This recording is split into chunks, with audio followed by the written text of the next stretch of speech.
तेमजन इम्ना along, ये नाम आजकल बहुत ज्यादा चर्चाओं में है। छोटी आंखों के फायदे क्या हैं, इसको लेकर चर्चाओं में आए तेमजन इम्ना तभी से लगातार सुर्खियों में है। बीजेपी के अध्यक्ष नागालैंड से, और उनका एक वीडियो सोशल मीडिया पर वायरल हुआ जिसमें वो छोटी आंखों के फायदे बता रहे थे, और बस ये वीडियो आना था, उसके बाद से ही वो हर तरफ छा गए। सबसे मजेदार बात यह है कि जिस अंदाज में और जिस तरह से हिंदी बोलते हुए तेमजन अपनी राय रखते हैं, लोग उसे सुनते हैं, पसंद करते हैं, और यही वजह है कि तेमजन का एक एक वीडियो वायरल हो रहा है। उनके पुराने वीडियोस भी सोशल मीडिया पर तहलका मचा रही हैं, जिसमें वो नरेंद्र मोदी की तारीफ कर रही हैं, केजरीवाल को लताड़ रही हैं, कांग्रेस पर निशाना साध रही हैं, अटल जी को याद कर रही हैं। पूर्वोत्तर कहाँ था वो भी मालूम नहीं था, मिजोरम कहाँ है, नागालैंड कहाँ है, वो किस तरफ है वो भी दिल्ली बंबई में मालूम ही नहीं था। मगर आज तो पूर्वोत्तर कहाँ है, नागालैंड कहाँ है, मणिपुर कहाँ है, मिजोरम कहाँ है, अरुणाचल प्रदेश कहाँ है, असम कहाँ है, सिक्किम कहाँ है, इन सब चीजों को हम सबों का प्रधानमंत्री जी श्री नरेंद्र मोदी जी लेके चल रहे हैं। अभी आप मत समझिए कि हम लोग यहां मंच में ज्यादा बीजेपी लोग बैठे हुए हैं इसलिए बीजेपी वाला ही बातों को रख रहे हैं। जो कोई पार्टी में भी हो, किसी पार्टी में भी हो, वो सब मन में जानते हैं, मगर वो लोग बोलना नहीं चाहते हैं। मगर हम लोगों को सौभाग्य है इसलिए बोलते हैं।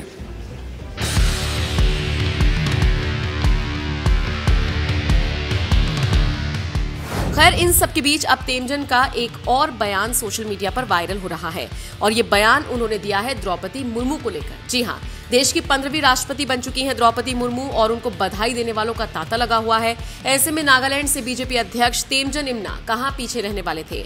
बाकायदा एक न्यूज चैनल को इंटरव्यू देते हुए तेमजन ने अपनी बात रखी, और साथ ही साथ द्रौपदी मुर्मू के लिए कहा कि उन्हें बधाई हो।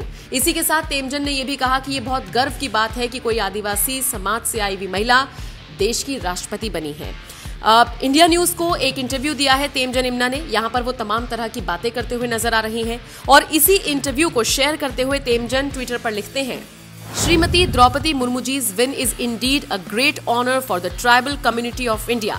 Thanks to the inclusive and visionary leadership of PM Shri Narendra Modi ji. Social media पर तेमजन इम्ना का ये बयान बहुत तेजी से वायरल हो रहा है, साथ ही साथ उनके इंटरव्यू को भी बहुत ज्यादा देखा जा रहा है। वैसे आपको बता दें, सिर्फ द्रौपदी मुर्मू ही नहीं, अक्सर तेमजन इम्ना हर मुद्दे पर अपनी राय रखते हुए नजर आते हैं।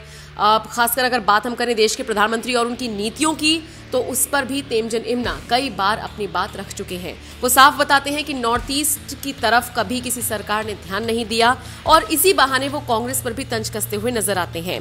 चलिए जाते जाते आपको सुनवाते हैं तेमजन इम्ना का वो बयान जिसको लेकर वो हमेशा से चर्चाओं में रही हैं। और बहरहाल आपका इस पूरी खबर पर क्या कहना है, कमेंट बॉक्स में जरूर बताइएगा। द्रौपदी मुर्मू को लेकर तेमजन इम्ना ने जो कहा, उस पर आपकी क्या राय है, इस पर अपनी राय हमें जरूर दीजिएगा।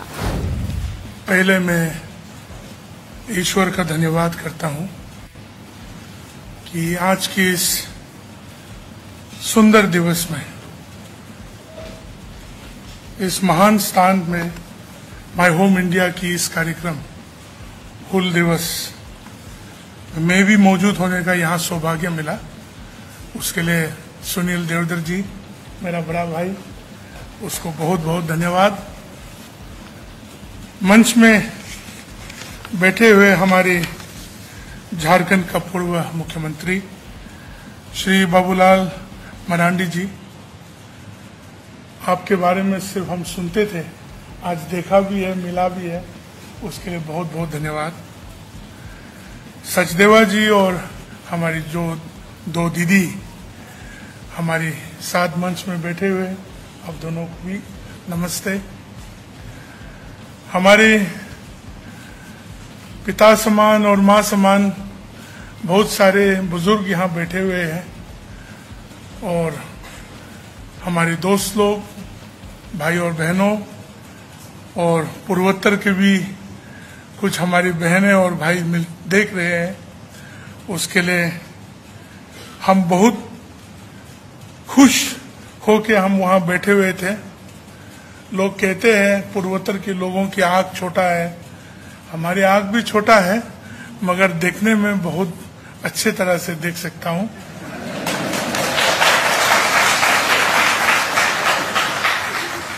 छोटे आंख होने से एक फायदा है, गंदगी कम घुसते हैं और बहुत कभी कभार मंच में बैठे हुए लंबा जब कार्यक्रम चलते हैं हमने एक तरीका से सो भी जाते हैं, तब किसी को मालूम नहीं पड़ते कि वो सो रहे या जाग रहे।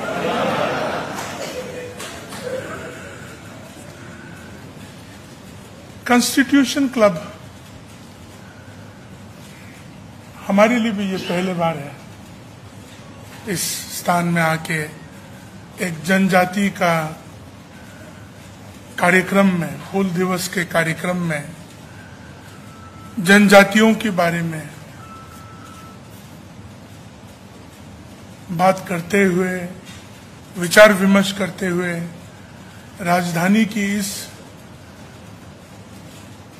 इतना बड़ा ऐतिहासिक स्थान में जनजाति के विषय में बात करते हुए हम मन में वहां बैठ के मन में हम यही सोच रहे थे कि ये दिन अगर 1947 के बाद थोड़ा जल्दी देखा होता तो जनजाति के साथ इतना सोच विचारों को देश के साथ मिल के जाने में मुश्किल नहीं होता। ये बहुत भावना वाला बात है हमारे लिए। कहते हैं कि हम लोग जनजाति हैं। बहुत बार अगर हम अपने विषय में, अपने सोच विचार के बारे में हम बताएंगे तो आप सोचेंगे कि भाजपा का अध्यक्ष है नागालैंड का, तो वो भाजपा वाला बात बोल रहा होगा, मगर वैसा नहीं है। हम एक हिंदुस्तानी होने वाला बात बोल रहे हैं।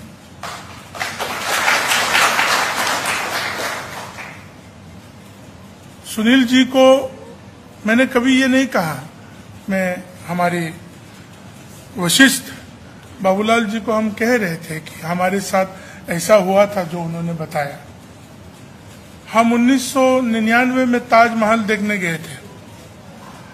उस समय आम आदमी की लाइन में हमारे देशवासियों के साथ हम भी जोड़ गए। इतना लंबा लाइन में रुकने के बाद जब काउंटर पहुंचा, मुझे 2 आदमी लेके दूसरा लाइन में लेके गया। मुझे मालूम नहीं था, मगर उस समय में घुसने के लिए $20 लेते थे। तो $20 तो जिंदगी में हमको उस समय में मिला भी नहीं और देखा भी नहीं था। तो उस तरह होके मुझे बहुत कन्विंस करना पड़ा कि हम हिंदुस्तानी हैं और हम नागालैंड से हैं। तो उस समय हम जब बोला वहां के लोगों को कि मैं नागालैंड से हूं, तो किसी ने ये भी पूछा कि कौन सा लैंड, स्विट्जरलैंड या फिनलैंड, कहाँ, कौन सा लैंड से। तो हम उस दिन को नहीं भूलते हैं और आज के इस दिन को भी कभी नहीं भूलेंगे कि आज जनजातियों के बारे में पूर्वोत्तर के लिए हमारे देश भी एक होके हम लोगों को भी इस मंच और इस जगह को सबके सामने देने के लिए ये जो सौभाग्य हमको दिया है वो सिर्फ हमारे लिए नहीं, हमारे पूरा पूर्वोत्तर के लोगों के लिए और जनजातियों के लिए ये गर्व की बात है।